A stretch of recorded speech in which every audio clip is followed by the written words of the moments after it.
செஷன்ல நம்ம பார்த்தது உத்தியோக பருவத்திலே இருக்கக்கூடிய கதையை பத்தி படிச்சுட்டு வரோம். உத்தியோக பருவத்திலே போர் முயற்சியிலே கிருஷ்ணனை தூதாக தர்மன் யோசித்து தர்மன் வேண்டி அதுக்கப்புறம் அவர்களுடைய மனோநிலைகள் என்ன அப்படிங்கிறதும் ஒருத்தரையா கேட்டு நீ என்ன நினைக்கிறேங்கிறத கேட்டு அதுக்கேற்றது போலே தன்னுடைய கருத்தை சரி செய்து கொண்டு கிருஷ்ணன் போகணும்னு நினைக்கும் பொழுது பாஞ்சாலி கூப்பிட்டு சொல்றா, அழறா, என்னுடைய கூந்தல் பாத்தியா இப்படி விரிஞ்சு கிடக்கு, இந்த விரிந்த கூந்தலுக்கு ஏதாவது ஒரு முறையின்மை செய்ய வேண்டும். என்ன காரணம்னா, நான் இவர் சொல்ற மாதிரி, தர்மர் சொல்ற மாதிரி இந்த பகைவர்களோடு நாம் சேர்ந்து வாழ்வது கடினம். அதனால இதுக்கு ஏதாவது ஒரு வழியை கிருஷ்ணா நீ செய்ய வேண்டும் என்று சொல்லி சொன்ன பிறகு அழகாக சொல்றான் கிருஷ்ணன், கண்டிப்பாக தருகிறேன், உத்தரவு தருகிறேன். பாஞ்சாலி நீ உன் கூந்தல் முடிப்பாய், உனக்கு இது நடக்கும், உண்மை என்று சொல்லி அவர் சொல்லிட்ட பிறகு தர்மன் சரி நீங்க போயிட்டு வாங்க அப்படின்னு சொன்ன இடத்துல போன தடவை நிறுத்தும். இப்ப கிருஷ்ணர் அங்கிருந்து கிளம்புறார். மறுநாள் காலையிலே ஸ்நானங்களை எல்லாம் முடித்து கொண்டு சாத்யகி என்று சொல்லக்கூடியவர், போன தடவை பார்த்தோம் சாத்யகினா யாருன்னு பத்தி பேசணும். அந்த சாத்யகி குதிரையை ஓட்ட இவர் அந்த குதிரையிலே கிளம்புகிறார். அவர் கிளம்புறதுக்கு முன்னாடி தருமன் சில வார்த்தைகளை சொல்கிறார். என்ன சொல்றான், கிருஷ்ணனுடைய அவர் பேசக்கூடிய அவையிலே நிறைய பேர் இருக்கிறதுக்கு என்னன்னா, நிறைய பேர் அவரோடு எதிர்வாதம் செய்வதற்கு கடினம். என்ன காரணம், அந்த சபையானது எப்படி இருக்கும், துன்று பிணியோர் துறந்தோர் அடங்காதோர், கன்று சினமனத்தோர் கல்லாதவர் இளையோர், ஒன்றும் முரண்மை உணராதவர் என்றும் இவர் மந்திரத்தில் எய்தப் பெறாதாரே. இவருக்கு முன்னாடி யாரெல்லாம் நிக்க முடியாது, ஒன்று துன்று பிணியோர், வயசானவங்க, கொஞ்சம் வியாதியோடு இருக்கக்கூடியவர்கள், அவர்கள் மன்றத்துக்குள்ளே வரமாட்டார்கள். அதுவும் கிருஷ்ணர் இருக்கக்கூடிய மன்றத்துக்குள்ளே. அடங்காதோர், வார்த்தையை பாருங்க, தர்மன் சொல்லக்கூடிய வார்த்தை அடங்காதோர். அப்படின்னா என்ன, அவையிலே இருக்கக்கூடிய பெரியவர்களுக்கு கட்டுப்படாதவர்கள் அப்படின்னு பேர். அப்பனா என்ன அர்த்தம், துரியோதனன் என்கின்ற ஒருவன் இருக்கான். எங்க இருக்கான், திருதராஷ்டிரனுடைய அவையிலே துரியோதனன் ஒருத்தன் இருக்கான். அவன் யாருக்கும் அடங்க மாட்டான். அடங்காதோர் என்ற வார்த்தையை சொல்லுகின்ற பொழுது என்ன சொல்றார், அந்த துரியோதனன் கூட ஒரு நிமிடம் உட்காரக்கூடிய நிலை வரும். அப்ப கிருஷ்ணருக்கு அந்த ஒரு மகத்துவம் உண்டு. அடங்காதோர் சினமனத்தோர், கன்று சினமனத்தோர், கோபமாக இருக்கக்கூடியவன், கல்லாதவன் படிக்காதவன், இளையோர். இளையோர்னு இங்க இடத்துல சொல்லும் பொழுது என்ன அர்த்தம், கல்வியிலே அல்ல, அறிவில் இருக்கக்கூடியதிலேயே அறிவிலே இன்னும் மேம்படாதவர்கள் அர்த்தம். ஒன்றும் முரண்மை உணராதவன், எதுவுமே தெரியாதவன், என்ன முறையினே தெரியாதவன், சும்மா ஏதோ பேசுறவன். இவங்கள் எல்லாருமே என்ன பண்ணுவாங்க, கிருஷ்ணர் இருக்கக்கூடிய அவையிலே நிற்க முடியாது. காரணம் என்ன, கிருஷ்ணருடைய வாதங்கள், கிருஷ்ணர் பேசக்கூடிய விஷயங்கள், அவர் எடுத்து வைக்கக்கூடிய வாதங்களை கேட்டு இவர்களால் எதிர்வாதம் செய்ய முடியாது. காரணம், விஷயம் தெரிஞ்சவர்களால தான் பேச முடியும் அப்படிங்கிறது சூட்சமமாக சொல்கிறார். அப்போ கிருஷ்ணர் இருக்கக்கூடிய அவையில யார் இருக்கலாம், நல்ல புத்திசாலிகள், திறமையானவர்கள், முதிர்ந்தவர்கள், அறிவு முதிர்ச்சி பெற்றவர்கள், அனுபவசாலிகள் அவரோட பேச முடியும். மற்றவர்கள் எல்லாரும் என்ன பண்ணலாம், கிருஷ்ணர் பேச இவங்க கேட்கலாம், அவ்வளவுதான் இல்லையா. எல்லாம் தெரிஞ்சவனாக இருக்கக்கூடிய அர்ஜுனன் கூட, எல்லாம் தெரிந்தவனாக இருக்கக்கூடிய அர்ஜுனன் கூட கிருஷ்ணர் பேச பகவத்கீதையை கேட்டுட்டான், முடிஞ்சு இல்லையா. எல்லாம் தெரிந்தவனாத்தான் இருந்தான். எப்படி தான் போருக்கு போனது, சமாச்சாரங்கள் செஞ்சது, பராக்கிரமம் பண்ணது. இப்ப கூட போன தடவை பேசுகின்ற பொழுது கூட என்ன சொன்னா, போர் நான் செய்து விடுவேன் என்று பேசிய போர் முனையில போய் நிற்கும் பொழுது கிருஷ்ணரிடத்துல மன்றியிட்டு என்ன சொல்றான், அப்பா நீ எனக்கு அறிவுரைத்தா நான் உன்னை குருவாக ஏற்றுக்கொள்கிறேன். அப்போ கிருஷ்ணர் எங்க போய் நிக்கிறாரோ அங்க நம்மளால எந்த பேச்சும் பேச முடியாது. ஒன்னே ஒண்ணுதான் செய்யலாம், என்ன? பூரண சரணாகதி. அதை தவிர நம்மால் எதுவும் செய்ய முடியாது. ஏன்னா அப்படி ஒரு ஆளுமை அவரிடத்தில். அப்போ அதை சொல்றான் தர்மன் சொல்லி, அதனால இவர் போறதுனால நமக்கு நம்முடைய பக்கத்திலே சில நியாயங்களை அவர் சொல்லக்கூடிய வாய்ப்பு கிடைக்கும். அதனால் நமக்கு ஒரு நன்மை கிடைக்கும் அப்படின்னு நினைக்கிறான் தர்மன். அப்படி சொல்லி கிருஷ்ணரை அனுப்புகிறான். கிருஷ்ணரை அனுப்பின உடனே கிருஷ்ணர் கிளம்பி அந்த குதிரையிலே ஓடுகிறார். போயிட்டு இருக்கார். போகும் பொழுது வழியிலே பார்க்கக்கூடிய விஷயங்கள் எல்லாம் வர்ணனையாக வில்லிபுத்தூரார் எழுதிட்டு வர்றார். அவர் கிளம்பும் போதே சங்கு முரசு எல்லாம் பெருசா முழங்கி, ஏன்னா பெரியவர் போறார் இல்லையா, பெரிய தூதுக்கு போறார். அதனால சங்கு முரசுங்கள், மணி முரசு தாரைகள் எல்லாம் முழங்க, எழில் வெண்குடை நிழற்க, எல்லாம் குடையெல்லாம் வச்சு அவருக்கு அனுப்பி மரியாதைகளோடு, அவரோடு சில பவனிகளாக சில மன்னர்களும் போகக்கூடிய அளவுக்கு எல்லாம் செய்து அவரை அனுப்பி வைக்கிறார். அப்படி போகின்ற பொழுது எத்தனை நாள் டிராவல் பண்ணார் அப்படிங்கிறத காட்டுறான். அப்படின்னா என்ன அர்த்தம்? அவன் மற்ற நாட்டிலிருந்து, எங்கே அவன் விராடபருவத்திலே இருந்த இடத்திலிருந்து, அங்கதானே அவங்க எல்லாம் தங்கி இருக்காங்க, அந்த குழாமில தான் தங்கி இருக்காங்க. அங்கிருந்து அஸ்தினாபுரத்துக்கு 2 நாள் ஆச்சா அவர் போகிறதுக்கு. அப்படித்தான் வில்லிபுத்தூரர் எடுக்கிறார். எப்படி சொல்றார்? கல்வரையும் பாலை கடும் சுரமும் கான்யாரும் நல்வரையும் நீர் நாடும் நாள் 2 சென்றருளி. அப்ப 2 நாள் ஆச்சு டிராவல் டைம். அஸ்தினாபுரத்துக்கு போய் சேர்றதுக்கு 2 நாள் ஆயிருக்கு. அப்ப 2 நாள் என்னென்னலாம் டிராவல் பண்ணிருக்காரு? காடுகள், மலைகள், அதுக்கப்புறம் பாலைவனமாக இருந்த இடங்கள், காற்றாறு, எல்லாவற்றையும் கடந்து, நாடை கடந்து, சில நாடுகள் இருக்க அதையும் கடந்து 2 நாளில் அவர் அஸ்தினாபுரத்துக்குள்ள வரார்.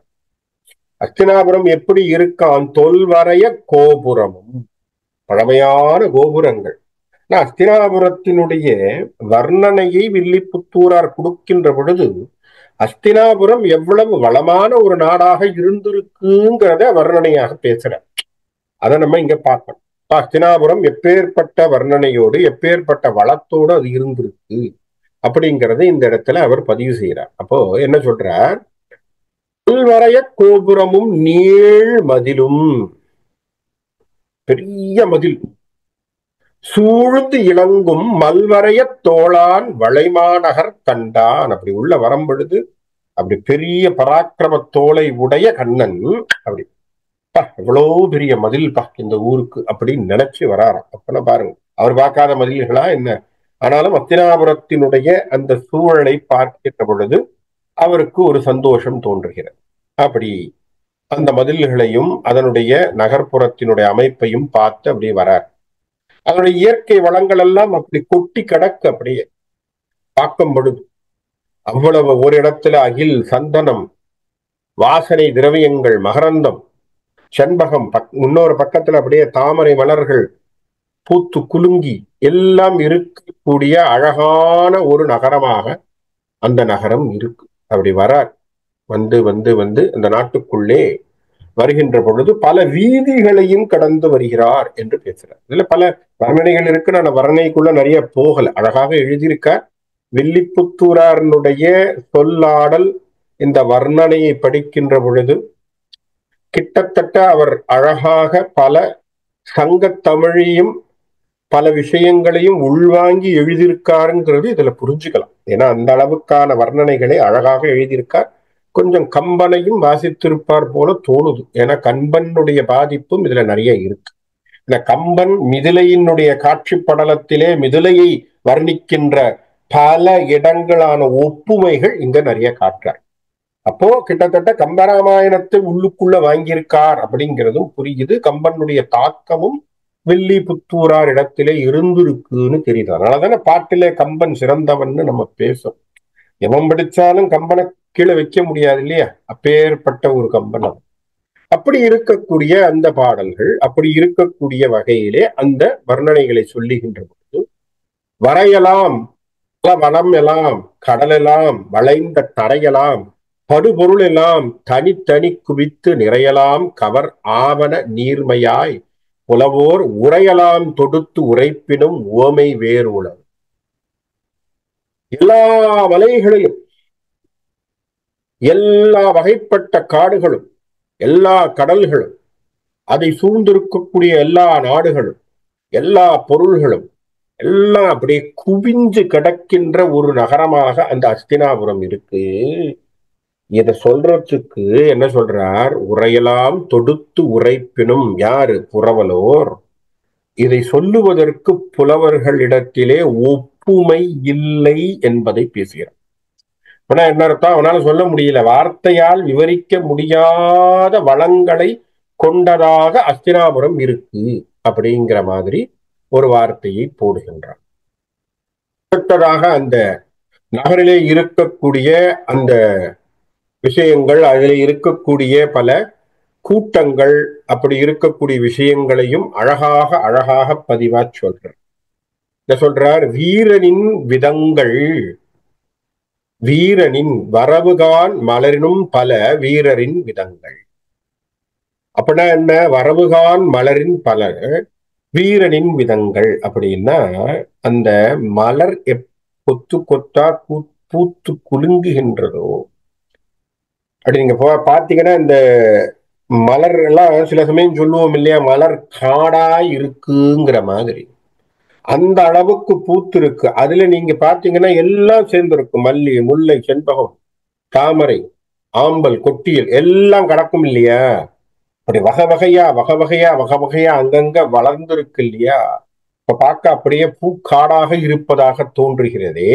அதுபோல் அந்த நகரத்தில் வீரர்கள் இருந்தார்கள். ஆனா பாத்தீங்க, வீரர்கள் எந்த அளவுக்கு அப்படி கொட்டி கிடந்தார்கள் என்று சொல்றார்.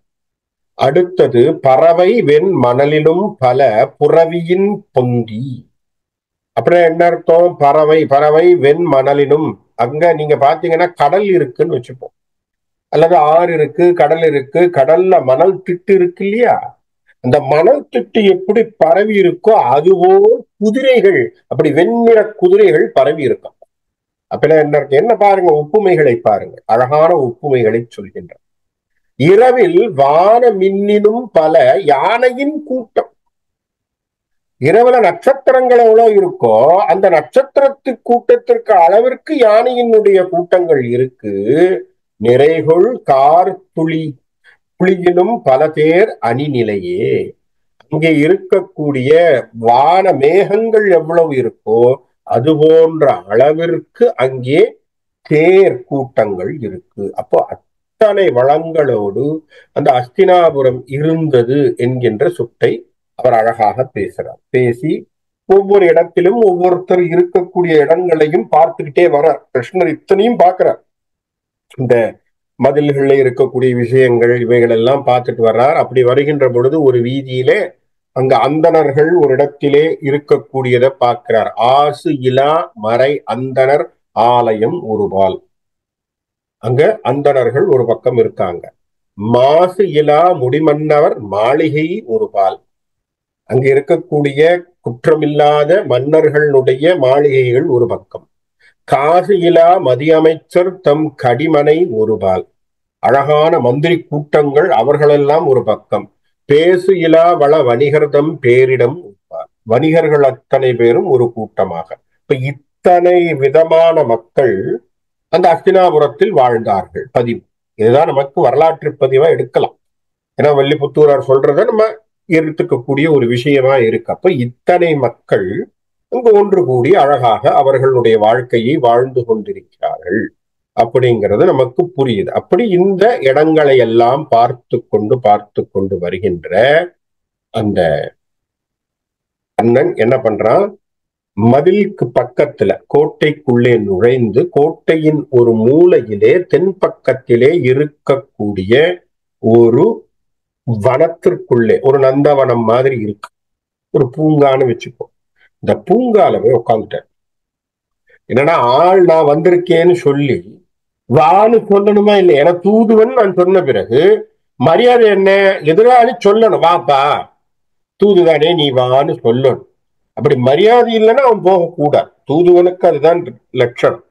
அப்ப அவர் என்ன செய்யறார்? போய் அந்த சோலைவனமாக இருக்கக்கூடிய ஒரு இடத்துல போய் உட்கார்றார். உட்கார்ந்து அங்க இருக்கக்கூடிய காவலாளிய கூப்பிட்டு சொல்றாராம், அப்பா நீ போய் நான் வந்திருக்கேன், பாண்டவரின் பொருட்டு தூதுக்காக நான் வந்திருக்கிறேன் என்று துரியோதனிடத்திலே போய் சொல், ராஜா அவையிலே போய் சொல் என்று அனுப்புறார். என்று இசைக்கும் நல்வொளி நிமிர் எழில் மணிமகுட குன்று இசைக்கும் வன் கோபுர நீள் நகர் குறுக்கி தென் திசை குளிர் செண்பக மலரோடு சிறந்த நின்று இசைக்கும் வன் சோலை அமர்ந்தான் நெடுமால். அங்க போய் உட்கார்ந்துருக்கான். உட்கார்ந்து என்ன சொல்றான், என்று தூது கொண்டு அவனை கூப்பிட்டு, ஒரு தூதுவனை கூப்பிட்டு, அப்பா காவலாளி நீ போய் சொல்லு, இந்த மாதிரி நான் வந்திருக்கேன், தூதுக்கு வந்திருக்கேன்னு போய் சொல்லுன்னு சொல்றான். இப்ப காவலாளி போய் துரியோதனன் இருக்கக்கூடிய அவையிலே பேச போறான். என்ன வார்த்தைகளை காவலாளி உபயோகித்தான் என்று வில்லிபுத்தூரார் இங்கே ஒரு விஷயத்தை பேசுறார். இது அழகாக இருக்கு இந்த வார்த்தை. அதற்காகத்தான் இந்த பாடல்களை நம்ம ஏன் வில்லி பாரதம் வழியா படிக்கிறோம் அப்படின்னா, தமிழையும் படிக்கிறோம், அதில் இருக்கக்கூடிய சுவை ஆழ்ந்த கருத்தையும் சொல்லக்கூடிய விஷயங்களை புரிஞ்சுக்கணும்.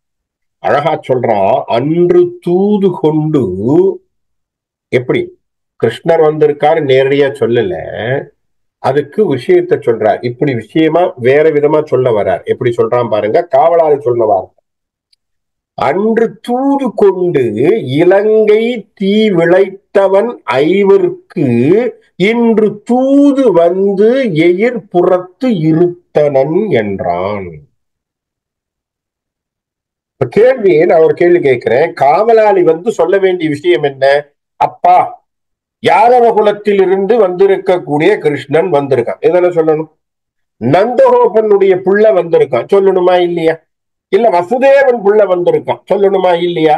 துவாரகையின் மன்னன் வந்திருக்கான், சொல்லணுமா இல்லையா?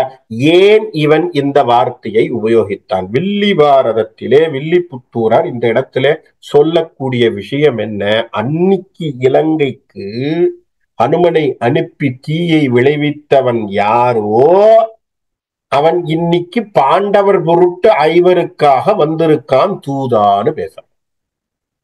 இப்ப இதுல என்ன சுட்டு அவன் தரக்கூடிகிறான் அல்லது என்ன சொல்ல வர்றான் அப்படின்னு சொன்னா, ஞாபகம் வச்சுக்கோ, உன்னுடைய மூதாதையராக இருந்த ராவணேஸ்வரனுக்கு பட்டபாடு துரியோதனா உனக்கும் வரும்.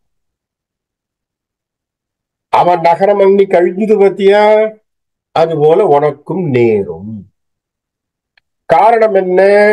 அன்னைக்கு தூதுதான் அனுப்புன அனுமான இல்லையா? நல்லா ஞாபகம் பண்ணி பாருங்க. அன்னைக்கு தூதுவனாக அனுமனை அனுப்பினான், இன்னைக்கு தூதுவனாக அவனே வந்திருக்கான். விஷயம் வித்தியாசம். இப்ப இன்னும் கொஞ்சம் ஜாக்கிரதையா இரு. தூதுவனே வைக்க முடியும்னா இல்லையா, தூதுவனே வைக்க முடியும்னா நேரடியாக ஒன்றையாக செய்ய முடியாதப்பா, யோசிச்சு பண்ணிக்கோ. காவலாளியே சுத்தாக சொல்கின்றான் துரியோதனன். அழகான வார்த்தைகள் இதெல்லாம். வில்லி பாரதம் போன்ற விஷயத்துல தான் நம்ம வந்து ரசிக்க முடியுமாக இருக்கு. எவ்வளவு ஆழ்ந்த கருத்துக்களை சொல்றான் பாருங்க. காவலாளிக்கு புரியுது. என்ன புரியுது? வந்திருப்பவன் திருமால் இல்லையா? வந்திருக்கிறவன் திருமால் அவதார நோக்கத்தோடு இருக்கிறான் இந்த இடத்துல. அவனுக்கு புரியுது. இப்ப அவன் சொல்றான் இந்த வார்த்தையை புரிஞ்சுக்கோ. துன்று தூது வண்டு இனம் முரல் தொடையிலான் தனக்கு சென்று தூதுவர் இயம்பினர் சேவடி வணங்கி. அங்க போய் நின்று அவன் துரியோதனிடத்திலே இந்த வார்த்தையை சொல்லிட்டான். இப்போ இந்த இடத்துல வில்லி பாரதத்தினுடைய ஒப்புமைகளை கொஞ்சம் நிறுத்திட்டு வியாசர் எழுதியிருக்கக்கூடிய பாரதத்திலே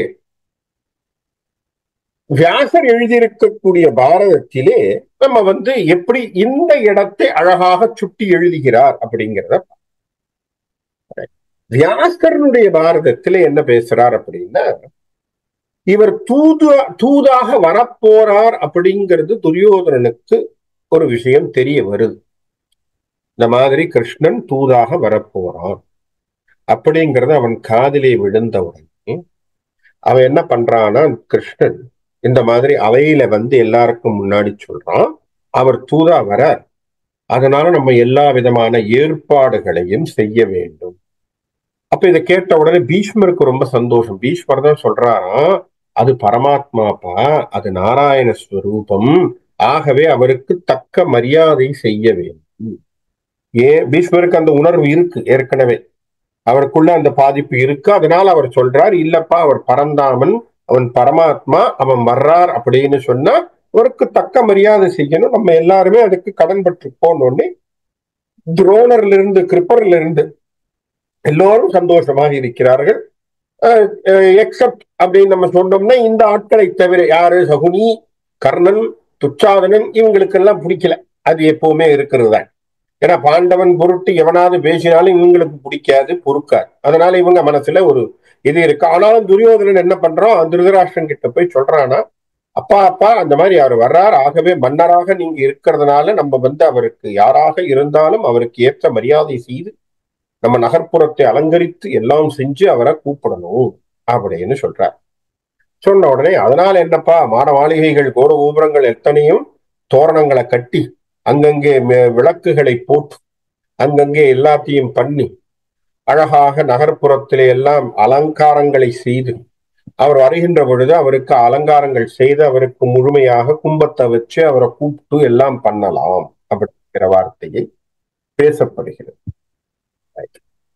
அப்போ இந்த வார்த்தைகளை பேசிக்கொண்டு இருக்கின்ற பொழுது விதுரன் அந்த பக்கத்துல கேட்கிறாரா, என்ன என்ன சமாச்சாரங்கள் ஓடிட்டு இருக்கு. விதுரன் கிட்ட சொல்றாங்க, இந்த மாதிரி கிருஷ்ணன் தூதா வரான்ங்கிறது கேள்வி. இது வியாசரை வச்சு சொல்றேன், வியாச பாரதத்தில் இருக்கக்கூடிய விஷயத்தை சொல்ற. இப்ப வியாசர்ல சொல்ற இந்த மாதிரி விதுரன் இடத்திலே இந்த விஷயங்கள் பேசப்படுது. இந்த மாதிரி கிருஷ்ணர் தூதாக வருகிறார் என்று கேள்விப்பட்டோம், அதனால இந்த ஏற்பாடுகள் நடக்குது அப்படின்னு சொன்னவனே விதுரன் சொன்னானா, உன்னுடைய உபசாரிப்புக்காக கிருஷ்ணன் இங்கே வரவில்லை. ஞாபகம் வச்சுக்கோ, நீ கொடுக்கக்கூடிய விருந்துக்காக அவன் வரல. அவன் பார்க்காத விருந்தே இல்லை. இன்னொன்று, அவனுடைய மகத்துவம் உனக்கு தெரியாது. பல விருந்துகள் வைத்தாலும் குசேலனுடைய அவலை சுவைத்து உண்டவன் அவன். ஏன்னா பக்திய பார்க்கிறவன், அன்ப பார்க்கிறவன், உன்னிடத்தில் அது இல்லை. ஆகவே நீ எப்படி கூப்பிட்டாலும் அவன் இதை ஏத்துக்க போறது இல்லை. விதுரன் பேசுறான் இந்த வார்த்தையை. ஆகவே இதெல்லாம் நீ இந்த வேஷங்கள் எல்லாம் போட்டு, புறவேஷங்களை போட்டு கிருஷ்ணரை மயக்கி விடலாம் என்று ஒரு பொழுதும் எண்ணாது. ஏன்னா துரியோதனனுக்கு கிட்டத்தட்ட கிருஷ்ணன் சம்பந்தி. அதனால அப்படி போட்டு, ஏன்னா கிருஷ்ணனுடைய பிள்ளை துரியோதனனுடைய பெண்ணை திருமணம் செய்து கொண்டவன். அப்படி ஒரு தொடர்பு இருக்கு அங்க. அப்ப இவன் என்ன நினைக்கிறான், சம்பந்தி தானே, எல்லாத்தையும் போட்டு தடப்படலாம், விருந்தெல்லாம் வச்சு ஆளை கவுத்துடலாம். வந்த உடனே அவனுக்கு கிஃப்ட் பேக் எல்லாம் கொடுத்து வாங்க வாங்கன்னு கூட்டி போய் எல்லாத்தையும் காட்டி பேக்கேஜ் எல்லாம் காட்டி ஏதோ பண்ணி போடலான்னு இவன் நினைக்கிறான். அதுக்கு விதுரன் சொல்றான், அது சரிப்பட்டு வராது தம்பி. காரணம் என்னன்னா, அவனுக்கு இதன் மீது நாட்டம் இல்லை. அவன் வருவது அன்புக்காக, அவன் வருவது நல்ல விஷயத்திற்காக, நல்ல எண்ணத்தை கொண்டு வருவதற்காக சொல்லிட்டு திருதராஷ்டிரனை பார்த்து சொல்றான், திருதராஷ்டிரா, பாண்டவர்களுக்கு மட்டும் நன்மைக்காக அவன் வர்றான்னு நினைக்காத, ஒம்புள்ளையும் நல்லா இருக்கணுங்கிறதுக்காகத்தான் அவன் வர்றான், மனசுல வச்சு. அப்படின்னா என்ன அர்த்தம், சண்டைன்னு வந்து அவன் புள்ள செத்து போவான், அவனும் உயிரோடு இருக்கணும் என்று சொன்னால் கிருஷ்ணன் வரக்கூடிய தூதை ஏற்றுக்கொண்டு கிருஷ்ணனுடைய வேண்டுதல் என்னவோ அதை செவிசாய்த்து அதற்கேற்றதை செய்து, அப்ப உன் குலமும் வாழும், பாண்டவர்களும் வாழ்வார்கள், நல்ல விஷயமா நடக்கும். ஆகவே விதுரன் சொல்லக்கூடிய வார்த்தை, திருதராஷ்டிரா, நீ இப்பொழுதாவது தகப்பன் ஸ்தானத்தில் இருந்து உருப்படியான முடிவை எடு. இந்த வார்த்தையை அப்படியே சொல்றான். இது வியாசர்ல இருக்கக்கூடிய பதிவு. இங்க இந்த வார்த்தையை பேசிக்கொண்டு இருக்கும் பொழுது துரியோதனன் என்ன சொல்றான், அங்க அவையிலே எல்லாரும் உட்கார்ந்து இருக்கும் பொழுது துரியோதனன் சொல்றான், நான் ஏன் இத்த மரியாதையெல்லாம் செய்யறேன் தெரியுமா, கிருஷ்ணர் வந்தா அவரை கைது செய்ய போகிறேன். அவரை வந்த உடனே நான் என்ன பண்ண போறேன், சிறை எடுக்க போகிறேன். எப்படி எங்களுக்கு ஆதரவு தராம அவன் தூதுவனாக அங்க வர்றான், இப்ப இவனை தூக்கி உள்ள வச்சுட்டா அவங்களுக்கு பாண்டவர்களுக்கு யாரும் இருக்க மாட்டாங்க, அப்ப நாங்க ஜெயிச்சிருவோம், அதனால எங்களுடைய வேலை அது, நாங்க அப்படி யோசிக்கிறோம். பீஷ்மர் உடனே கோபப்பட்டு எழுந்து சொன்னாராம், பாப்பி, உன்னை மாத்த முடியாதுரா, உனக்கு துர்புத்தி வந்துடுத்து, அழிவு காலம் வருகின்ற பொழுது உன்னை யாரும் திருத்த முடியாது, அதை நோக்கி நீ பயணித்துக் கொண்டிருக்கிறாய் என்று சொல்லி பீஷ்மர் அவையிலிருந்து வெளியே போனதாக பதிவை வியாசர் வைக்கிறார். அப்ப வியாசரிலும் இதிலும் இருக்கக்கூடியது என்ன, அங்கே துரியோதனனுக்கு இவன் வந்தது ஏற்கனவே தெரிகிறது, அதற்கேற்ற ஒரு அமைப்பை செய்கிறான், கிருஷ்ணரை சிறையெடுக்க வேண்டும் என்ற எண்ணம் அவனுக்கு வரும். சிறையெடுக்கிறானா இல்லையாங்கிறது நமக்கு தெரியும், அது பின்னாடிதான் நடக்க போகுது. அப்படியான ஒரு எண்ணத்தை அவன் மனசுல வச்சுக்கிறான். வில்லிபுத்தூரார் என்ன சொல்றார், இவனுக்கு தூதுவன் வழியாக, காவலாளி வழியாக அவனுக்கு ஒரு செய்தி போய் சேர்கிறது. என்னன்னு ஒரு செய்தி போகிறது, அன்று அங்கு தூதுவனாக அனுமன் போய் அங்கே தீ வைத்தது போலே இங்கே இந்த இடத்துல யார் வைத்திருக்கிறார், ஐவருக்கு தூதுவராக இங்கே கிருஷ்ணர் வந்திருக்கிறார் அப்படிங்கிற வார்த்தை. ஒரு சாட்ல பார்த்து, கேன் வி கம்பேர் ஹனுமனை வித் கிருஷ்ணர்னு ஒரு கேள்வி வந்திருக்கு. அருமையான கேள்வி. ஹனுமனை கிருஷ்ணரோடு நாம் கம்பேர் பண்ண வேண்டிய அவசியம் இல்லை. ஆனால் ஒன்று ஞாபகம் வச்சுக்கணும், ராமாவதாரத்திலே ஹனுமனை ராமன் தனக்கு ஈடாக ஏற்றுக்கொண்டான். இன்னும் ஒரு படி மேல போய் பார்த்தா ஹனுமனை என்ன சொல்றான், உன்னில் பிறந்தவன் நான், என்னை புறந்துற புல்லுகன்ட்டான். அப்படின்னா என்ன அர்த்தம், நீ எனக்கு அப்பாடான். தசரதன் நிலைக்கு ஹனுமனை தூக்கிட்டான். அப்போ உண்மையா சொல்ல போனா ராமனே ஹனுமனுக்கு பிறந்தவனாக காட்டிவிட்டான். அப்ப ஹனுமானுடைய உயர்வு தான். அது கம்பன் கொடுத்திருக்கக்கூடிய சுட்டு. அதனால்தான் அது கம்பராமாயணத்தினுடைய ஒரு பாடலுடைய தனி மகத்துவம். அது கம்பனுக்கே உரித்தான ஒரு கதை. அதுல நம்ம அப்படி பார்க்கிறோம். அப்ப ஹனுமனையும் கிருஷ்ணரையும் பார்க்கலாம் என்று சொன்னால் ஹனுமனுடைய உயர்வு தசரதனுடைய உயர்வுக்கு ஈடாக போய்விடும். அப்ப கிருஷ்ணரை வச்சு பார்க்கும்போது கிருஷ்ணர் அவதாரமாக அடுத்த அவதாரத்துக்கு வந்துட்டார். தொண்டனை உயர்த்துவது பகவானின் பெருமை, தொண்டனை உயர்த்துவது பகவானின் பெருமை, பகவானை பற்றி நித்தம் பேசிக் கொண்டிருப்பது தொண்டனின் அருமை. அதனாலதான் தொண்டனும் உயர்றான், பகவானும் உயர்றான். ராமன் இருக்கும் வரையில், ராமநாமம் இருக்கும் வரையில் ஹனுமான் இருப்பான். அதனாலதான் அந்த உயர்வு ஹனுமனுக்கே கிடைக்கிறது. நீங்க ராமர் கோவிலுக்கு போனீங்கன்னா ஹனுமான் இல்லாம ராமர் கோவில் எது? ராமர் கோவிலுக்கு போனீங்கன்னா ஹனுமான் இல்லாம ராமர் கோவில் எது? ஹனுமான் சன்னிதி இல்லாம இல்லையே. இல்லைன்னா நீங்க பாத்தீங்கன்னா ராம லட்சுமண பரத சத்ருக்ன ஹனுமான் சமேத அங்க இருக்காரா இல்லையா? அப்ப ராமனை வணங்குகின்ற பொழுது ஹனுமானையும் வணங்குகின்ற பொழுது ஹனுமான் ராமனின் உயரத்திற்கு வந்து விடுகிறான். அப்போ அவனும் அந்த அவதாரத்தினுடைய ஈக்குவலுக்கு போயிட்டான். இன்னொன்னு ராமனுக்கு தெரியும், ஹனுமன் ருத்ரமூர்த்தியின் அவதாரம் என்பதும். இப்ப சிவனுக்கும் அங்கே நாராயணனுக்கும் பேதம் கிடையாது, சிம்பிளா சொல்ல போன. அதை ராமன் உணர்ந்து கொண்டான். அது கம்பராமாயணத்துல நிறைய இடங்கள்ல வருது, அவன் ருத்ரமூர்த்தியின் அவதாரம் என்பதை புரிந்து கொண்டான். ஆகவே டெஃபினட்டாவே நம்ம ரெண்டு பேரையும் ஈக்குவலைஸ் பண்ணியே பேசலாம், பிரச்சனையே கிடையாது. அழகான ஒரு கதாபாத்திரங்கள் தான் ரெண்டும். ஆனா என்ன, ரெண்டும் அவதார நோக்கங்கள் வேற, அவ்வளவுதான். ஹனுமன் ராமகாதைக்காக பிறந்தவன், கிருஷ்ணன் பாரதத்திற்காக வந்தான், அவ்வளவு. வித்தியாசம் என்ன, பிறப்பினுடைய குறிக்கோள் அவதார நோக்கம் தானே தவிர ஒரு பொருளில் இருந்து வந்த இருவேறு உருவங்கள் தான் அவை, அவ்வளவுதான் நம்ம எடுத்துக்கணும். சரி, அது ஒரு முகையாக இருக்கட்டும். இப்போ துரியோதனின் இடத்திலே விஷயங்கள் சொல்லப்பட்டது, வில்லிபாரதத்துக்குள்ளே இருக்கக்கூடிய வர்ணனைக்கு வரும். துரியோதனிடத்திலே விஷயத்தை சொன்ன உடனேயே துரியோதனன் ரொம்ப சந்தோஷப்படுறான். இங்க வில்லிபுத்தூரர் சொல்லக்கூடிய வார்த்தை அதுதான், சந்தோஷப்பட்டு எல்லாம் செய்யறான். என்ன செய்யறான், மின்னும் மா முகில் பலைய விதங்கள் முன்முழங்க தோரணங்களை கட்டி மன்னவன் எழுந்தான் மால் எதிர்கொள்ளான். அப்படியே வா அகிஷு, அவர் வந்துட்டார், நம்ம போய் பார்க்கணும்னு எழுந்தான். எழுந்தா நம்மால் ஒருத்தன் இருக்கான். யாரு? அவன் தான் சகுனின்னு பேர். வில்லி பாரதத்துல சகுனி ஒரு வேலை செய்யறான். அவன் என்ன கேட்கான், இரு என்னத்துக்கு அவசரப்படுற அப்படின்னு ஒரு கேள்வி கேட்கறான். இல்லப்பா இந்த மாதிரி கிருஷ்ணர் வந்திருக்காராம். எதுக்காக வந்திருக்கான்? இல்ல இந்த மாதிரி அவர் ஏதோ பாண்டவர்களுக்காக வந்திருக்கான். பாண்டவர்களுக்காக எதுக்காக வந்திருக்கான்? பாண்டவருக்காக தூதா வந்திருக்கான். பாண்டவர்களுக்கு தூதா தானே வந்திருக்கான். உன் நன்மைக்கு வரல இல்லையா? எதுக்காக நீ இவ்வளவு ஆட்டம் போடுற என்று சகுனி தடுத்து விடுகிறான் துரியோதனன். அப்ப துரியோதனன் தடுக்கப்படுகிறான்.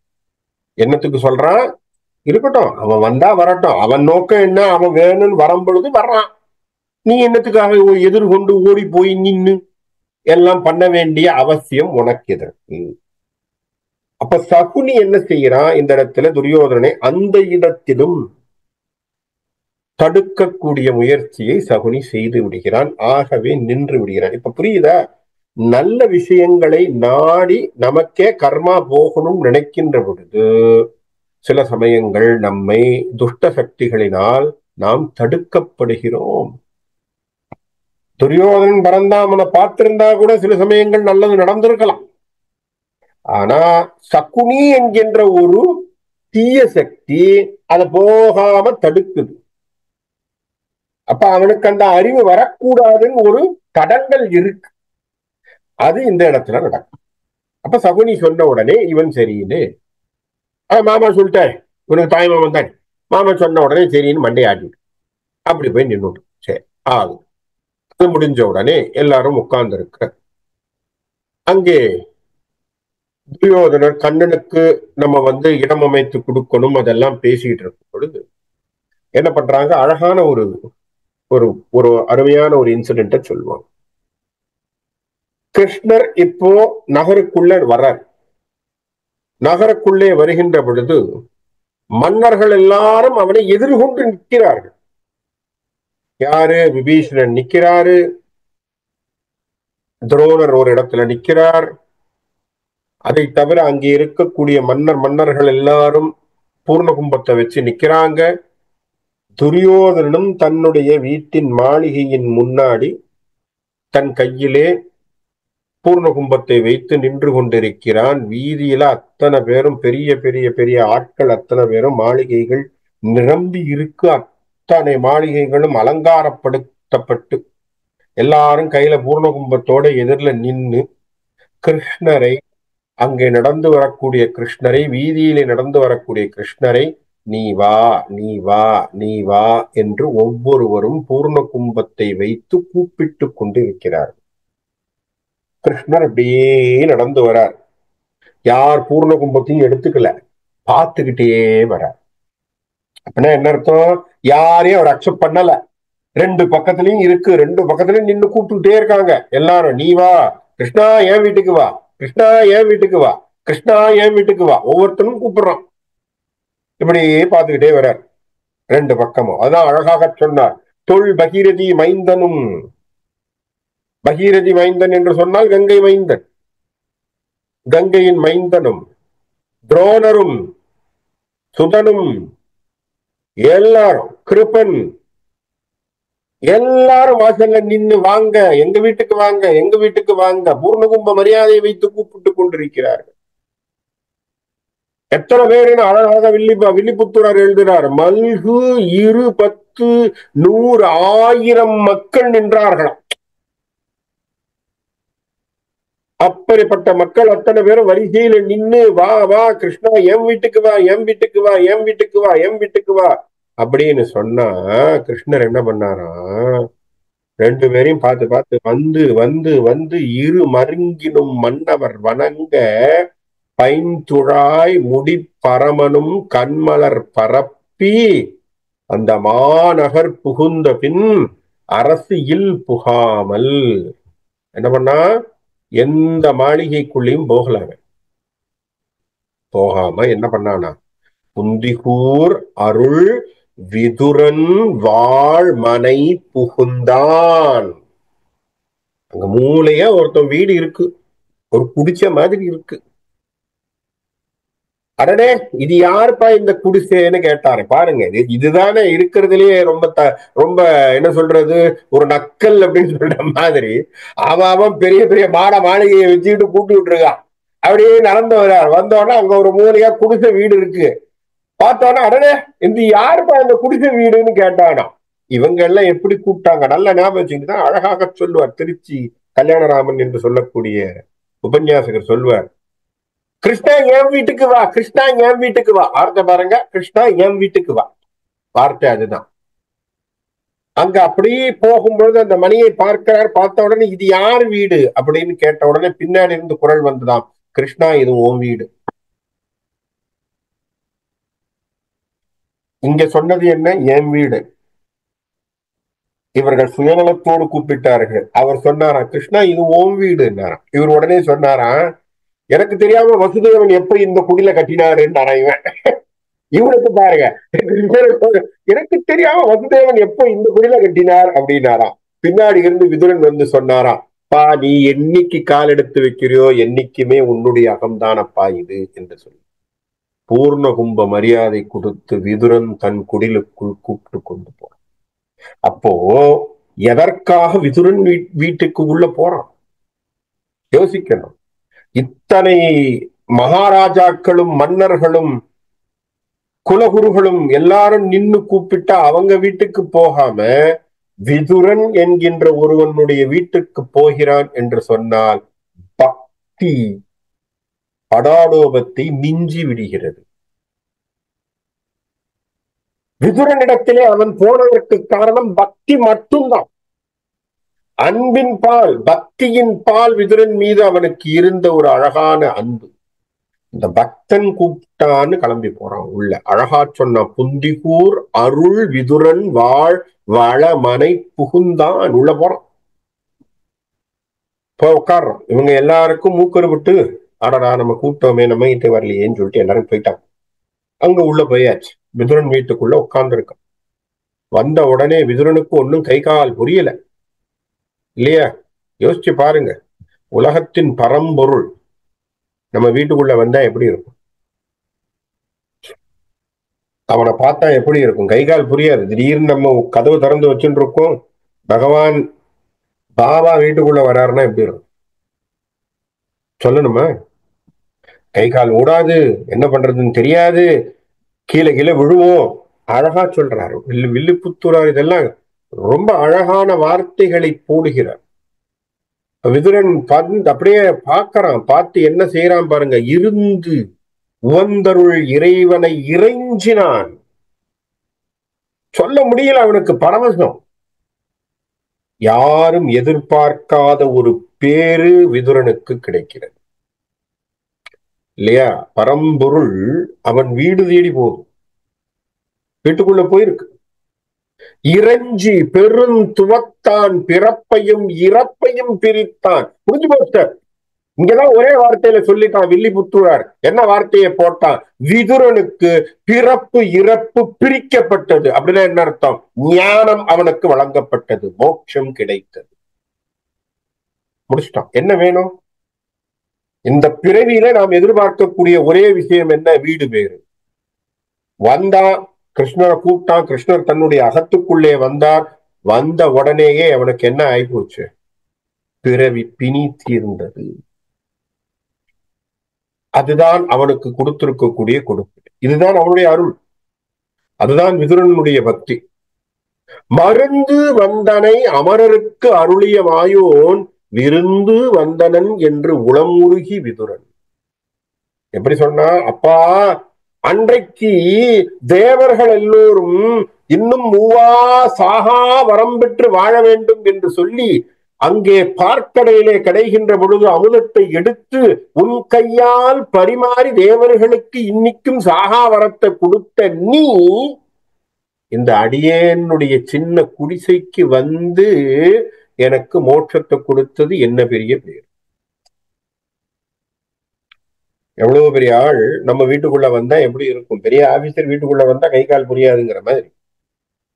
அப்பேற்பட்ட ஒரு நிலையில் பரவசத்திலே அங்கே விதுரன் நிற்கிறான். அவனால் எதுவும் சொல்ல முடியல. அவனுக்கு என்ன என்ன பேசுறது?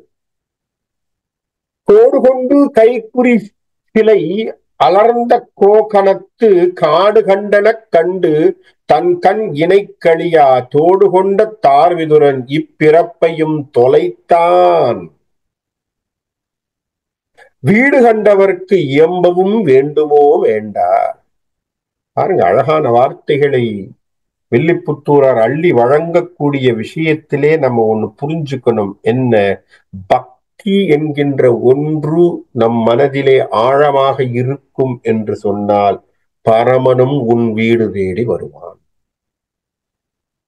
இதுதான் உண்மை. இந்த உண்மையை சொல்லத்தான் விதுரனுடைய இந்த கதையை வியாச பாரதத்தில் இல்லாத ஒன்றை கூட பெரிய லெவல்ல விஸ்தாரமா எழுதுறாருன்னா அதுதான் காரணம். வில்லிபுத்தூரால் சொல்ல வரக்கூடிய விஷயம் என்ன? புரிஞ்சுக்கணும். பக்தி என்கின்ற ஒன்று அன்பு என்பதை தூய்மையாக வைத்திருந்தால் பரமன் நம் வீடு தேடி வரும். அப்படி வந்திருக்கக்கூடிய பரந்தாமன் அவனை பார்த்து என்ன சொல்றான்? இப்பிறப்பை தொலைத்தான். இந்த பிறவியே போச்சவனும் வேற என்ன வேணும்? இந்த பிறவி முடிஞ்சு போச்சு. அப்புறம் வீடு கண்டவருக்கு இயம்பவும் வேண்டுமோ? மோட்சம் கிடைச்சவனுக்கு வேற ஏதாவது பேசணுமா? பேசுறதுக்கு என்ன இருக்கு? ஒண்ணுமே இல்லை. இந்த இடத்திலே வில்லிபுத்தூரர் விதுரன் எப்படியெல்லாம் ஆனந்தத்திலே கொண்டாடினான் என்பதை வார்த்தைகள்ல போட்டிருக்க. இந்த வார்த்தையை படிக்கும் பொழுது அவ்வளவு சுவாரஸ்யமான வார்த்தைகள். உள்ளினான், உணர்ந்து, உள்ளமும் உருகினான், எழுந்து துள்ளினான், விழுந்து இணையடி சூடினான், துயரை தள்ளினான், மலர் தட கையால் தத்துவ அமுதை அள்ளினான், என் கண்களால் அருந்தினான் அழியோன். என்ன பண்ணாங்கிறத அவனுக்கே தெரியல. பாருங்க, பரவசத்திலே அவன் செஞ்சிருக்கக்கூடிய விஷயத்தை வில்லி பாரதத்திலே அழகாக சுட்டி வைக்கிறார். அதான் வில்லிபுத்தூரருடைய வரிகள். என்ன பண்ண? உள்ளினான், மனசுக்குள்ள நினைக்கிறான், அப்படியே தியானம் பண்றான். பண்ணிட்டே இருக்கும் போது அப்படியே உள்ளம் உருகி அழறான். கிருஷ்ணன் நினைச்சு அழறான், உருகிறான், உள்ளம் உருகினான். உருகிறது மட்டும் இல்ல, இந்த ஃபார்ம் ஆஃப் எக்ஸ்டசின்னு சொல்ற மாதிரியா எழுந்து துள்ளினான்றான், குதிக்கிறான். அவனுக்கு தெரியல என்ன பண்றான்னு, அவனுக்கே தெரியல.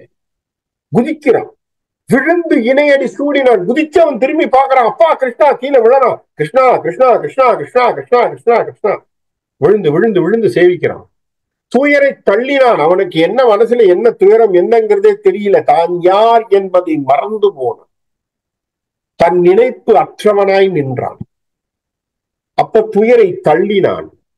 தடக்கையால் தத்துவ அமுதை அள்ளினான். கிருஷ்ணன் என்கின்ற தத்துவ அமுதத்தை அள்ளுகின்றான். அப்படின்னா என்ன அர்த்தம்? கிருஷ்ண தத்துவம் என்ன? பேரானந்தம் என்பது கிருஷ்ண தத்துவம். இப்ப புரியுதா?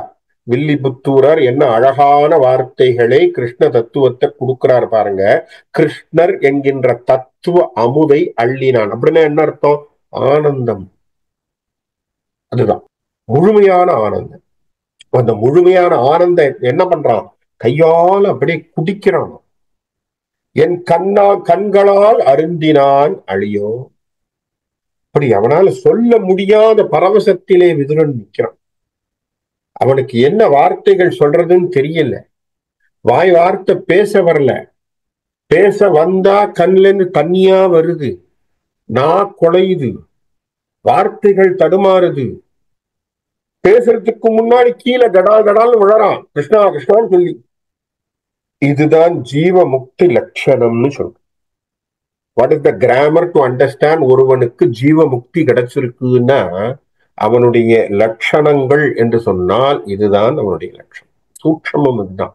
இப்படி இருக்கிறவனுக்கு ஜீவன் முக்தி கிடைச்சிடும். என்ன காரணம்? பரவசத்திலே இருப்பார். எந்த பரவசம்? பக்தி பரவசத்திலே தன்னை மறந்தவர்களாக. அதனாலதான் நம்ம என்ன சொல்றோம்? சில சமயங்கள்ல பித்தரை போலும் தெரிபவர்கள் சொல்றோமா இல்லையா? உன்னை பார்த்தா பைத்தியம் மாதிரி இருக்கான்டாங்க. நிறைய சித்தர்களுடைய வரலாறை திருப்பி பார்த்தோம்னா அவங்க எல்லாம் பாத்தீங்கன்னா பைத்தியக்காரங்க மாதிரி இருப்பாங்க. காரணம் என்ன? அவர்கள் ஒரு பரவச நிலையில இருக்கிறாங்க. நமக்கு அது புரியாது. நம்ம சாதாரணமா நம்ம எப்பவுமே நாம பேண்ட் ஷர்ட் போட்டுக்கிட்டு இருக்கக்கூடிய ஒரே ஸ்டேட்டஸ்ல தானே அவங்கள எல்லாருமே பார்த்துக்கிட்டு இருக்கோம். அதனால நாம இதே ரேஞ்சில அவங்களையும் யோசிக்கிறோம். ஏன்னா இந்த மனுஷன் கோவணம் கூட விட்டுட்டு அது பாட ரமண மகரிஷியை பார்த்து சிரிச்சவன் எத்தனை பேர்? கோவணத்தோட நிக்கிறான்டா கோவணன், இந்த ஆள் ஆஷாட பூஜை வேஷமா நிக்கிறான்டா அப்படின்னா அது பரவசம். அவர் அப்படி ஒரு நிலையில நிக்கிறார், அது ஒரு பெரிய விஷயம். சேஷாத்ரி சுவாமிகள் திடீர்னு ஒரு வீட்டுக்குள்ள நுழைவாராம், சாப்பாடு போடும் அப்படின்னு வரோம். ஒரு கல்யாணத்துல, அங்க திருவண்ணாமலையில கல்யாணம் நடந்துட்டு இருக்கு. அவர் வருவாரான்னு சொல்லி அத்தனை பேரும் தவம் இருக்கான், சேஷாத்ரி சுவாமிகள் வரணும்ட்டு. அதெல்லாம் ஞாபகம் வச்சுக்கோங்க. சேஷாத்ரி சுவாமிகள் தான் பாலசன்யாசி என்று சொல்லி ரமண மகரிஷியை வெளியே கொண்டு வந்து காட்டியது. இப்படி சேஷாத்ரி சுவாமிகள் தன் வீட்டுக்கு வரமாட்டாரான்னு எல்லாரும் அலையிறாங்க. அப்படி இருக்கும் பொழுது ஒரு நாள் அப்படியே நடந்து போறார். அவர் பின்னாடி ஒரு கும்பலே போகுது, வாங்க வாங்க சொல்லி சொல்லி. இதே மாதிரி கதை தான், கிருஷ்ணரை எப்படி கூப்பிட்டாங்களோ அது போல. பார்த்தா ஒரு மூலையிலே ஒரு ஒரு வீட்டுல சாதாரணமா ரொம்ப செலவில்லாம ஆடம்பரம் இல்லாமல் திருமணம் நடந்து கொண்டிருக்க அந்த வீட்டுக்குள்ள போறாரு திடீர்னு. அப்படின்னா பாத்துக்கோங்க அவங்களுக்கு எப்படி இருக்கும் அந்த பரவசம். அந்த அம்மா எதுக்கு கை கால் ஓடல, ஐயோ பெரியவர் உள்ள விட்டாரு, அந்த அம்மா கூட ஓடி போய் அதுகிட்ட இருந்து கிழிஞ்ச வாயை கொண்டு வந்து போட்டு ஐயா உட்காருங்கன்னு சொன்னாங்கன்னா ஒன்னும் சொல்லியா, சாப்பாடு எடுத்துட்டு வா, சாப்பாடு எடுத்துட்டு வாங்குறாராம். எப்படி சாப்பாடு எடுத்துட்டு வா அப்படிங்கிறாராம். கொண்டு வந்தானே சாப்பாடை எடுத்து வாயில இப்படி எடுத்து 2 மடங்கு வைக்கிறார். வெற்றி சாப்பிட்ட பிறகு அந்த மிச்சம் இருந்த சாதத்தை அங்கே இருந்த மக்களுக்கு, அதிலையும் எஸ்பெஷலி அந்த தம்பதிகளுக்கு கொடுத்து நல்லா இருன்னு சொல்லிட்டு கிளம்பி போயிட்டார். அந்த தம்பதிகள் என்ன புண்ணியம் செஞ்சாங்க தெரியல இல்லையா? அந்த திருமண வீடு என்ன புண்ணியம் செய்தது தெரியவில்லை. ஏன்னா இந்த மகான்களுடைய சிந்தனைகளை நம்மளால் சொல்ல முடியாது. என்ன காரணம்? அவர்கள் ஒரு பரவச நிலையில தான் இருப்பாங்க. அதனால அவர்களுடைய நிலையை நம்ம புரிந்து கொள்வது என்பது மிக மிக கடினம். அதை நம்மளுடைய ஒரு நேச்சுரல் ஒரு நார்மல் லெவல்ல நம்ம அதை இவாலுவேட் பண்ண முடியாது. அதையே தான் விதுரனுக்கும் இன்று ஏற்பட்டது. காரணம், அவன் ஒரு பரவசத்துக்கு போயிட்டான். அந்த பரவசத்திலிருந்து அவனால் வர முடியாது. காரணம், அவனுக்கு என்ன வேணுமோ அதை கிருஷ்ணர் தந்துட்டார். என்ன? பிறப்பிலிருந்து முக்தி முடிச்சிட்டான். போபா, நீ பாரத போருக்கே வர தேவையில்லை, உனக்கு முக்தி கிடைச்சிடும் சொல்லாம கொடுத்தாச்சு. அப்ப அதனால அவன் எதுக்கு போருக்கு போகணும்? ஆனால் அவன் போருக்கே போகல. அவன் போருக்கு போகாம இருக்கிறதுக்கு இதுக்கு ஒரு காரணம். அப்ப அவனுக்கு என்ன கிடைக்கணுமோ அது கொடுத்தார். அப்போ அந்த ஒரு உணர்வினுடைய ஒரு மொத்த மையத்தை அவன் பார்த்து விட்டான். அந்த தத்துவத்தை உணர்ந்தவனாக இருக்கிறான். முன்னமே துயின்றருளிய முது வயோததியோ பன்னகாதி பாயலோ பச்சை ஆள் இளையோ சொன்ன 4 வகை சுருதியோ ஸ்ருதி நீ எய்தற்கு என்ன மாதவம் செய்தது இச்சிறு குடில் என்றான். இப்ப எதிரில் நின்று பேசுறான். அப்பா, பயோதிதியோ என்று சொன்னால் பார்க்கடல் என்று பேர். பார்க்கடல் இருந்து வெளியில வந்திருக்கிய அந்த பரந்தாமனா? முன்னமே வந்த பரந்தாமனோ? இல்லை பன்னகாதி பாயலோ? இல்ல ஆதிசேஷன் தலையிலிருந்து வெளியில வந்திருக்கக்கூடிய அந்த பாம்பனையில் பள்ளி கொண்ட அந்த நாராயணனோ? பச்சை ஆள் இளையோ? நம்ம ஒரு கதை படிச்சிருக்கோம். பிரளய காலத்திலே கிருஷ்ணர் ஆளிலையின் மீது கிருஷ்ணர் தவழ்ந்ததாக. யாருக்கு அந்த காட்சியை தந்தார்? மார்க்கண்டேயருக்கு தந்திருக்கிறார். இது எங்க வருது? பாகவதத்துல வருது. இந்த பிரளய காலத்திலே பிரளயம் அப்படிங்கிறது எப்படி இருக்கும், அந்த பிரளய காலத்திலே உங்களுடைய உருவம் எப்படி இருக்கும்னு ஒரு கேள்வி மார்க்கண்டேயருக்கு வருது. தான் பார்த்து தெரிஞ்சுக்கணும்னு ஆசைப்படுறார். பாருங்க, அவருக்கு என்ன ஆசை? பிரளயம் எப்படி இருக்குன்னு தெரிஞ்சுக்க ஆசை. அவர் தியானம் பண்றார். தியானம் பண்ணும்போது கிருஷ்ணர் அங்கே நாராயணன் தோன்றி சொல்றாரா, என்ன உனக்கு வேணும்? பிரளய காலம் எப்படி இருக்கணும்னு நான் பாக்குறேன். அப்படியா, சரி கண்ணை மூடுறான். ஏன்னா அவன் நரநாராயண பர்வதத்திலே பத்ரிகாசிரமத்தின் முனையிலே உட்கார்ந்து தவம் செய்து அந்த கேள்வி கேட்கிறார் மார்க்கண்டேயருக்கு. அப்ப காட்சி தரார். என்ன? கண்ணை மூடுன்னு சொன்ன உடனே மூடிய பிறகு அந்த நரநாராயண பர்வதங்கள் ஒன்றோடு ஒன்று மோதிக்கொள்கிறது. இவருக்கு இந்த காட்சியை தெரியுது. ஒன்றோடு ஒன்று மோதிக்கொள்கிறது. மோதிக்கொண்டு உலகத்திலே ஜலப்பிரவாகம் என்று சொல்லக்கூடிய தண்ணீர் பிரவாகமாக ஓடுகிறது. தண்ணீர் பிரவாகமா போகும் பொழுது இவர் அந்த தண்ணீரை விழுந்து தத்தளிக்கிறார். தத்தளிக்கும் போது எதையோ ஒண்ணு புடிச்சுக்கிட்டு தொங்கிட்டு நிற்கும் பொழுது அந்த ஓடுகின்ற தண்ணீரிலே ஒரு அரச இலை, ஆள் இலையின் மீது ஒரு சின்ன குழந்தை சிரித்து கொண்டு தவழ்ந்து வருகிறது. இப்ப மார்க்கண்டேயருக்கு அந்த குழந்தையை பார்த்த உடனே ஒரு கேள்வி வருது மனசுல. என்ன பிரளயமே ஏற்பட்டு போச்சு, உலகமே எல்லாம் போயிடுத்து, இது எங்க இந்த குழந்தை இங்க வந்தது, அதுவும் சின்ன குழந்தையா இருக்கேன்னு சொல்லி அந்த குழந்தையை பார்த்து, யாருப்பா நீ, எந்த குழந்தைப்பா, அப்பா அம்மா யாரு, எங்க நீ தவழ்ந்துட்டு இருக்க, என்ன சமாச்சாரம் என்று சொல்லும் பொழுது அந்த குழந்தைய கூட நம்ம அழகா சில சிம்பல்ல போட்டிருப்பாங்க, நிறைய இடத்துல பார்த்திருப்பீங்க. அது தன்னுடைய கட்டை விரல், கால் கட்டை விரலிலே வாயில வச்சு துப்பிக்கிட்டே வருது அந்த குழந்தை. அந்த குழந்தை சூப்பி கொண்டு வருகிறது. அந்த குழந்தையை பார்த்து இவர் கேட்கிறார் மார்க்கண்டேயர், என்னப்பா நீ, யார் இந்த குழந்தை, யாருப்பா அப்பா அம்மா, ஐயோ பிரளய காலத்துல இந்த குழந்தையை விட்டுட்டாங்க போல் இருக்கே, பாவமா இருக்கே, இந்த குழந்தை இந்த ஆளிலையில் தவழ்ந்து வருகிறது என்று சொன்ன உடனே வாயிலன்னு அந்த கட்டவரல் எடுத்து சிரிக்குதான் அந்த மார்க்கண்டேயரை பார்த்து. சிரிச்சுட்டு அப்படின்னு உறிஞ்சுதான். மார்க்கண்டேயர் அவருடைய அந்த குழந்தையின் வயிற்றுக்குள்ளே போகிறார். போனா அங்க ஒரு பெரிய பிரபஞ்சத்தை பார்க்கிறார். அங்கே ஒரு மார்க்கண்டேயன் உட்கார்ந்து கொண்டிருக்கிறான். அங்கே பலர் தவம் செய்து கொண்டிருப்பதை பார்த்த பிறகு ஒரு நிமிஷத்துல தவத்திலிருந்து வெளியே வந்து நாராயணிடத்திலே நமஸ்காரம் பண்ணி சொன்னாரா, பிரளயத்தையும் உண்டாக்குபவன் நீ, பிரளயத்துக்குள்ளும் இருப்பவனும் நீ. ரெஃபரன்ஸ் பாகவதம். பாகவதத்திலே வியாசர் எழுதியிருக்கக்கூடிய புராணம். அப்போ விஷ்ணு புராணத்திலும் இருக்கு. அது என்ன சொல்றான், பச்சை ஆள் இளையோ, நீ யாரப்பா, பிரளயத்தை உண்டாக்கி அந்த சின்ன குழந்தையா நீ, தெரியலையே. ஒண்ணு வார்க்கடலிலிருந்து எழுந்து வந்த பரந்தாமனா, அல்லது ஆதிசேஷன் மீது பாம்பனியிலே படுத்திருந்தவனா, அல்லது பிரளய காலத்திலே இருந்த குழந்தையா, இல்ல உன்னை பற்றி பேசுகின்ற ஸ்ருதிகள்ன வேதங்கள் சொன்ன முழு முதற் கடவுளா, சொன்ன 4 வகை ஸ்ருதியோ, அப்பேற்பட்ட வேதங்களால் உரைக்கப்பட்ட ஒரு முழுமுதற் கடவுளா, ஸ்ருதி நீ எய்தற்கு என்ன மாதவம் செய்தது, உன்னை பத்தி பேசுறதுக்கு வேதம் என்ன தவம் செஞ்சது, அதை விட என்ன சமாச்சாரம், அப்பேற்பட்ட ஒரு முதல்வனாக இருக்கக்கூடிய நீ என்னுடைய குடிலுக்கு வந்ததுக்கு எனக்கு எவ்வளவு தவம் செய்யப்பட்ட, நான் எவ்வளவு தவம் செஞ்சேன். அப்போ இது ஒரு பெரிய விஷயமாக விதுரனுக்கு அதான் சொல்ற, பக்தி பரவசத்திலே அவனுக்கு பேசுவதற்கு வழி தெரியலே எல்லாம் சொல்லிட்டு இருக்கான். ஏன்னா அவனுக்கு இருந்த பக்தி. அந்த பரவனிடத்திலே அவன் பரவசத்திலே பேசுறான்.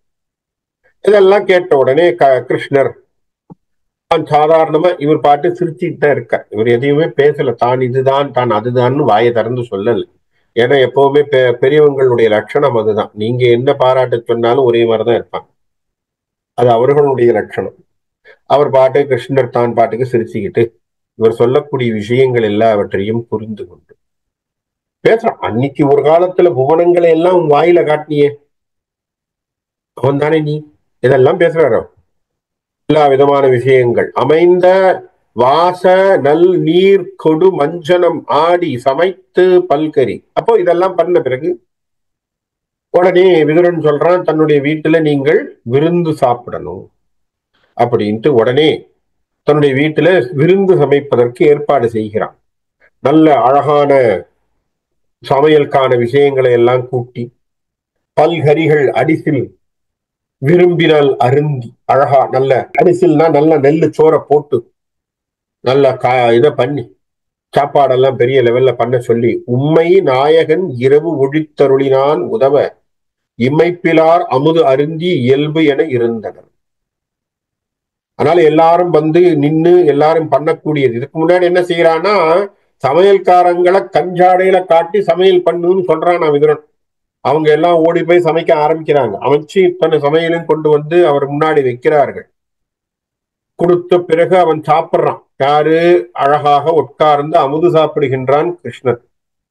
கொடுத்த சாப்பாடை நல்லா சாப்பிடுறார். சாப்பிட்ட பிறகு அழகாக வாச நீரும் பன் சுண்ணமும் முறை முறை வழங்க அழகாக என்ன பண்றான்? தாம்பூலம் இருக்கு இல்லையா, வெத்தலை போடுறதுன்னு ஒரு வழக்கம் இருக்கு. வெத்தலை போடுறதுன்னு ஒரு சாப்பாடெல்லாம் முடிஞ்சு நல்ல விருந்து சாப்பிட்டா வெத்தலை போடணும் இல்லையா? வெத்தலைன்னா பீடாங்கிறது இல்ல, சாதாரணமா நம்ம பீடான்னு மாத்திட்டோம் இன்னைக்கு.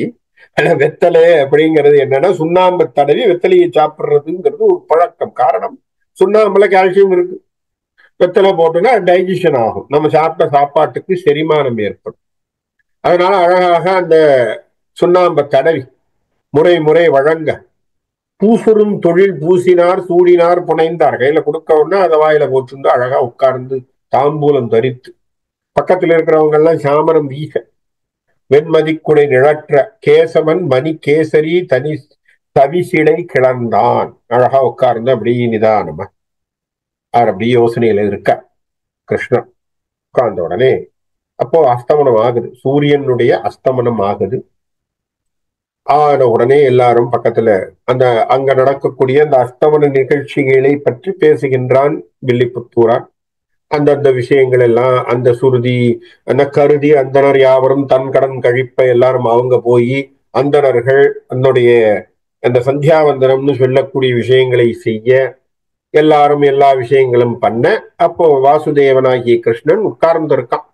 உட்கார்ந்திருக்கும் பொழுது அந்த அந்தி வேளையிலே விதுரன் கேட்கிறான், கிருஷ்ணா நீ வந்த நோக்கம் என்ன?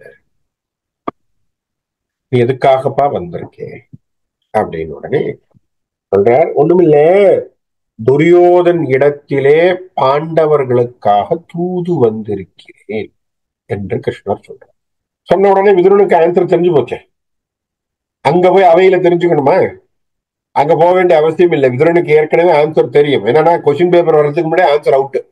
அதனால அவர் என்ன சொல்றார், ஐயோ நீ அங்க போக தேவையே இல்லை, அவன் கொடுக்க போறது இல்லை. ஏன்? அவன் புத்தி அவ்வளவுதான். நீ யார் வந்து கேட்டாலும் அவன் கொடுக்க மாட்டான். ஏன் கொடுக்க கூடாதுங்கிற எண்ணத்தோடையே சுத்திட்டு இருக்கான். ஆகவே அவன் முறைக்கூடாது இல்லையா? பொங்கு ஆரா அணை பொழிப்ப அறம் போந்த பின் போதுவர் தங்கள் பாடியில் வளர்த்த மா மறுப்பிடை தவழ்ந்த கங்கை மா நதிக்கால் வழி கருணையாம் கடலே இங்கு நீ தனி நடந்தவாறு உரைத்தருள் என்றான். நீ வந்த காரணம் என்ன அப்படிங்கிறத கேட்கறதுக்கு அழகான வார்த்தைகளை போட்டு நீ இங்கே தனியாக வந்திருக்கக்கூடிய காரணம் என்னன்னு கேட்கும் பொழுது அழகாக சொன்னான், தோடு வந்து செந்தேன் நுகர் கரும்பு சூழ் தொடையாய் காடு உவந்து முன் திரிந்து தம் கடவனால் கழித்து. யார் காடெல்லாம் திரிஞ்சு ஐவர்களும் அங்கே அஞ்ஞானவாகத்தை எல்லாம் முடிந்து நாடு வந்து வேர் ஐவரும் நல் குரு நாடு கேட்டு வந்தனம். நான் என்ன பண்ணிருக்கேன், குருநாடு வேண்டும் என்று சொல்லி அதற்காக வந்திருக்கேன் அப்படிங்கிற வார்த்தையை சொன்ன உடனே விதுரன் இந்த வார்த்தையை சொல்றான். என்ன சொல்றான்? நீ கேட்டு பிரயோஜனம் இல்லை. ஏன்னா அவனுக்கு எந்த விதமான புத்தியும் கிடையாது. அவன்கிட்ட நீ கேட்டும் பிரயோஜனம் இல்லை. அதற்காக நீ போய் நம்ம பேசி அவமானப்பட தேவையில்லை. ஆகவே கிருஷ்ணா, எனக்கு தெரிஞ்சு விஷயம் இதுதான், நீ போகணுமாங்கிறத நீ சிந்தித்து என்று விதுரன் பேசுகின்றான். அப்போ விதுரனுடைய முறையை கேட்டு கிருஷ்ணர் என்ன செய்கிறார், கிருஷ்ணர் தூதாக என்ன பண்ண போறார், அதுல போய் அங்கே அந்த தூது நடக்கக்கூடிய இடத்திலே அந்த துரியோதனன் கிருஷ்ணருக்கு என்னென்ன அவமானங்கள் செய்யணும்னு நினைச்சான், அந்த இடத்திலே துரியோதனனுக்கு ஏற்பட்ட விஷயங்கள் என்ன, கடைசியிலே என்ன அக்ரிமெண்ட்டுக்கு வர்றாங்க அப்படிங்கிறதெல்லாம் நம்ம அடுத்த செஷன்ல அதை பற்றியான விவரங்களை பார்ப்போம்னு சொல்லி இன்னைக்கு இந்த இடத்துல நான் நிறுத்துறேன். கிருஷ்ணன் வீடு தூதிலே கிருஷ்ணர் நாளைக்கு அவைக்கு போய் திருதராஷ்டிரன் இடத்திலே பாண்டவருக்காக தான் தூது வந்தை பற்றி சொல்ல போகிறார். அப்போ துரியோதனனுடைய வார்த்தைகள் என்ன, அவையிலே நடந்த விஷயங்கள் என்ன அப்படிங்கிறத பார்ப்போம் அப்படின்னு சொல்லி நன்றி.